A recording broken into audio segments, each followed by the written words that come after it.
failure happens on the road to mastery. So don't be afraid to fail. Be afraid not to fail.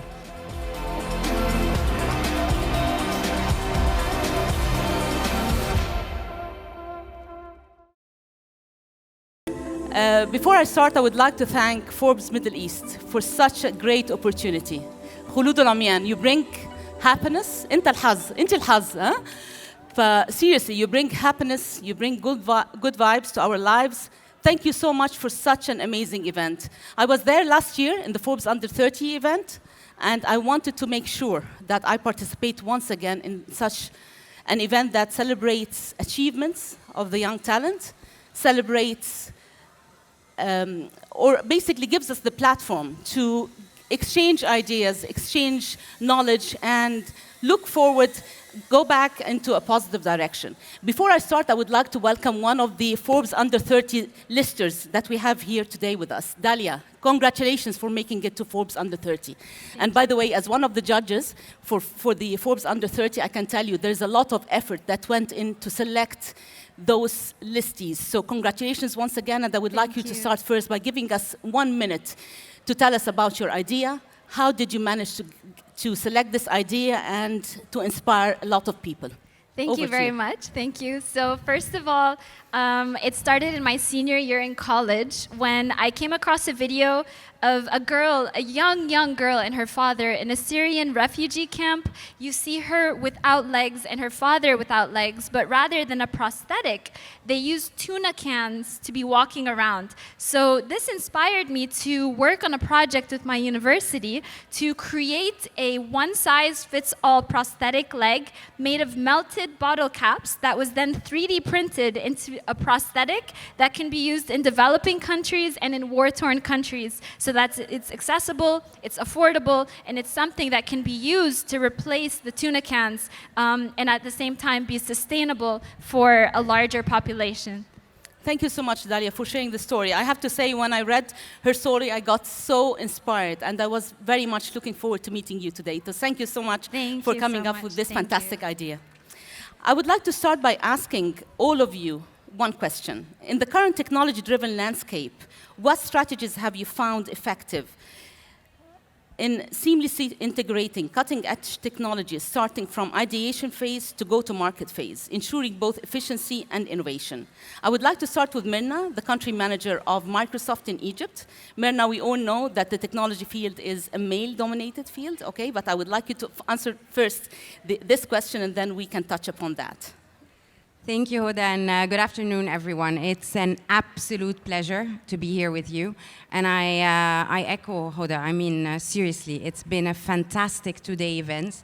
Kudos to Khulud and the entire Forbes Middle East team for such an upbeat, vibrant event. I think we all experience the beats of innovation everywhere.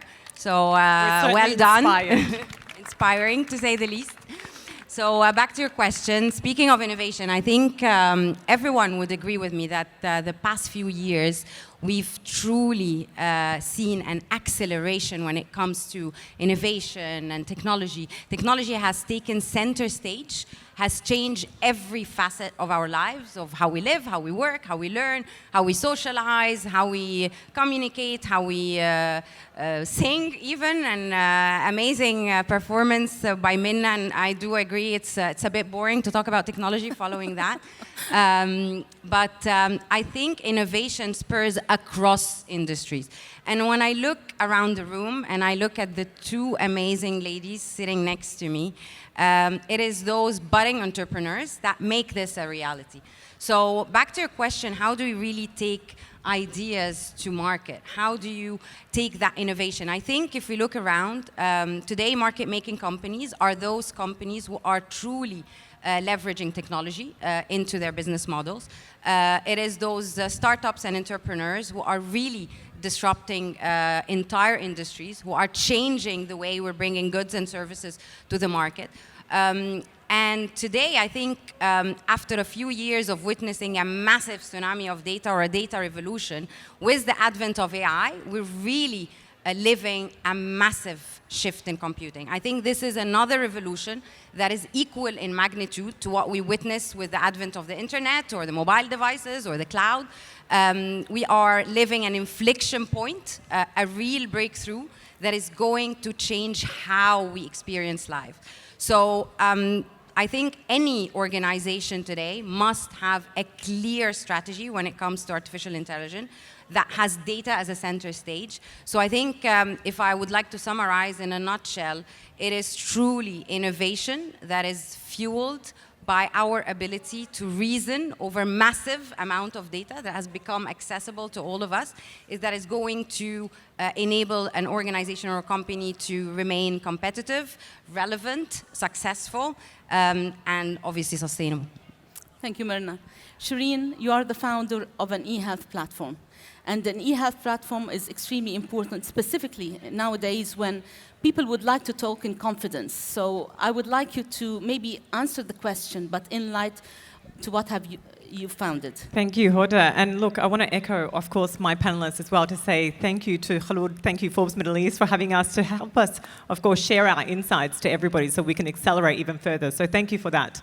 Getting back to your question, we started out NAC a few years back. NAC was founded on the basis or on the premise that everyone needs somebody to talk to. But who do we seek? Who do we actually talk to when we can't really particularly open up to our family, friends, and our colleagues? We want to have that private conversation with people. And it might be at 2 a.m. in the morning, and you're going through something, and you want to actually speak to somebody. Who do you call? Who do you seek? So we created a platform so that you're going to be able to connect with somebody literally within 3 minutes, anywhere in the world, whatever time that you want. So we're able to go on, you're able to actually find out who you want to speak to, male or female, what particular language. And this has all come from our learnings. We process emotions in the language that we've been raised in. So each one of us here will probably want to speak to somebody maybe in Arabic, maybe in English, or a different language. So we wanted to make it accessible. And so I think the most important thing for us is to actually find the technology, and of course, echoing what Myrna basically mentioning, is creating a platform with tech enabled that we're able to make that quite seamless. So I think the first thing in terms of how do we get it to the market, once we all come up with an idea, and I'm sure many people in this room have got some incredible ideas, how do we actually develop it? And that was what we went through a few years back. There's something called an MVP, which I'm sure many of the techs in the room know what that is. It's something that I had to learn along the way. It's called a minimum value product document. And I would say that is the first thing that you need to start with. It's a comprehensive document which becomes the architecture, basically, of your tech. It's the backbone. It's your business rules. And I would say that we started with that first. We spent quite a lot of time because we had to actually define what's going to happen if, for example, that video call between a therapist and a user was disconnected. What would actually happen? What would happen with refund requests, etc.? So the document, the MVP, was really the backbone in terms of how we started. And then we started building it. We created our own tech group of developers. We started building it. And that's how now we're onboarding our users.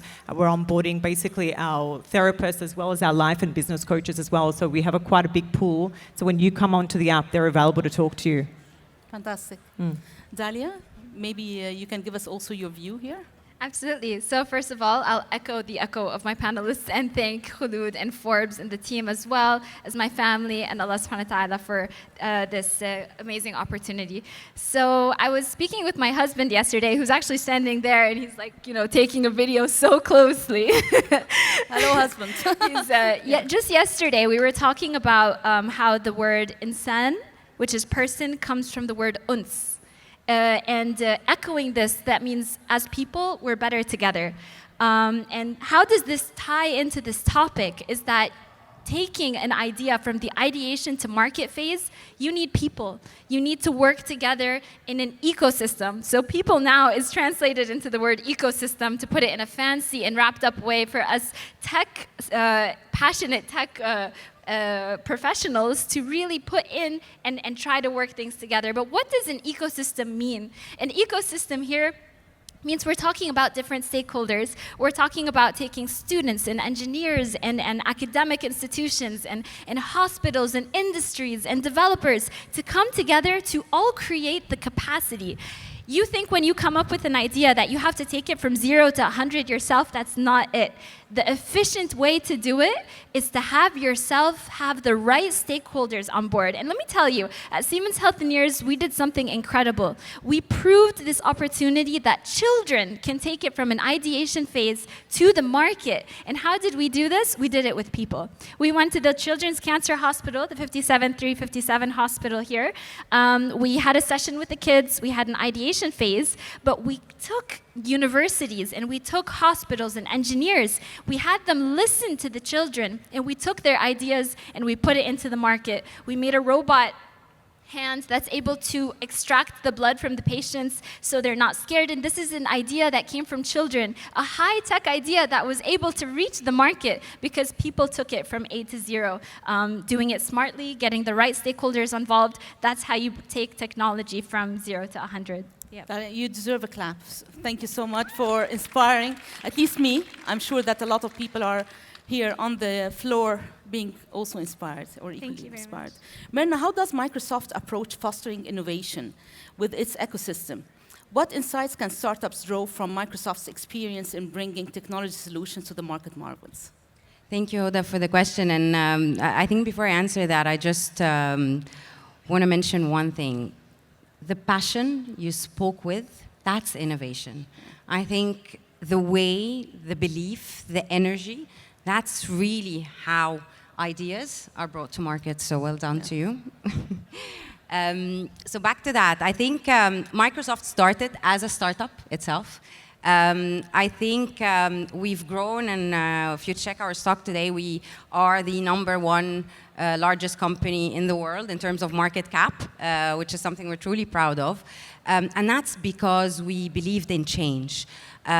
We were agile enough throughout the different decades that we've been around. We realized that the world around us has been changing, that agility is very important. We took that to heart and we really transformed. We transformed our mission, we transformed our culture, our vision. It was an entire transformation, but what really touched everyone, all our customers, is how we transformed our own business model. And that's the thing that we do with startups. So Microsoft basically moved from a device-centric company that was, with the advent of the PC revolution, was very keen on putting a device for every person, to a customer-centric person, where customers are becoming the center of everything we do and who we innovate for. So we moved from wanting to sell software licenses for every device to really providing a consumption-based model, products and services for our customers across their platform and device. So it is more of this mind shift, culture shift, business model shift that enabled us to continue with the different revolution that we experience, whether it's the cloud and today with AI, and I believe Microsoft is leading on the AI landscape. When it comes to startup, this is a key, actually, part of our operating model. Microsoft works through a huge partner ecosystem. The way we enable startups is not just by giving them access to funds or access to technology through Founders Hub, but really by incubating them and taking them onto in our partner ecosystem and giving them access to market. So removing a lot of the market entry barriers for those startups and helping them opening regional markets, global markets with our customers and doing co-sell models together. So we give them financial assistance, we give them business assistance, we give them, of course, access to technology, and we really partner with them and open a lot of markets. They are, after all, the engines of innovation, and they're helping us continue our growth journey. Fantastic. Shireen, question for you. How do you stay ahead of the curve, ensuring that technological solutions remain not just relevant, but also groundbreaking in a very dynamic and innovative market? I think really you need to be speaking to your users and speaking to the people out there. These are the consumers, and really solving the problem. You need to have a look at what are the biggest problems. I remember one of my biggest interviews very early on I had with Jack Ma, founder of Alibaba. He said, solve the problem, solve the bigger problem. The bigger the problem, the bigger the return. And I think that's probably much how to stay ahead of the curve. What are the problems out there? What are people facing? And if you actually are solving that particular problem, then you're constantly going to always be ahead of that curve. We speak to a lot of our onboarded, for example, our therapists, our life coaches, our business coaches, and seeing from them and hearing from them what are their troubles. So we can ultimately, when we're updating our tech, we're obviously keeping in line and making sure that we're satisfying and obviously, serving them as well. So speaking to your users, speaking to your ecosystem, is how you're going to always constantly be ahead of the curve. And making sure that you're having that open dialogue with them and being approachable for them to actually come to you too. So a lot of market research now as well, AI has helped on that front too. Utilizing AI is such an important factor, especially if you're a startup in tech. Making sure you're receiving that intel, of course, from AI too to help you stay ahead. Dalia, as an innovation specialist in healthcare, how do you navigate the unique challenges of introducing technological advancements in a field that demands precision and reliability?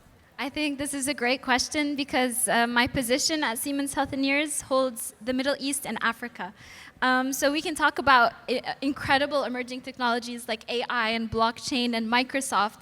But then if you look at our region, we have a lot of countries in Africa and the Middle East that don't even have access to computers or internet that can absorb this technology. So we'll keep innovating and innovating, but at the end user doesn't get it, and sometimes the most in demand at the time.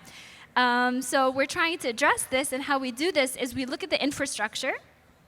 And say, for instance, we saw that only 10% of households in Africa have a computer, and only 20% even have access to internet. So addressing this, like countries in Kenya and Rwanda, what they're doing is they're using Starlink, which is a satellite-based internet system, to create more coverage so that technology can be absorbed into these places. But not only that, but other countries, we're trying to help them learn from each other the best practices in similar socioeconomic countries so that the technology can be shared and at the same time integrated. And when you do this, you can train more people on the ground that know how to use this technology, but as well have the capacity and the resources to have access to this technology as well. So that's what we're trying to work towards to address the challenges of lack of access to technology as well as innovation and research. It has been fantastic to moderate this panel, but before I close, I would like to ask the panelists one advice that you would give to the crowd here today. Myrna? Dream big and continue to innovate. And I want to quote my friend Mohammed Shilbaya. I think failure happens on the road to mastery. So don't be afraid to fail. Be afraid not to fail. Fantastic. Solve the big problem is my biggest advice to everybody out there. Find a problem and solve it in the most efficient way. And adding to her as well, if you want to solve the problem, you talk to people on the ground who are experiencing the problem, because that's the heart of it and that's where you find the solution. And if I may give one advice as well from my side, I was talking to some of the colleagues this morning. Be grounded when you go up in the chain, when you go up the levels. Be grounded and create value. Thank you so much, everyone, and enjoy your day. Thank you. Thank you.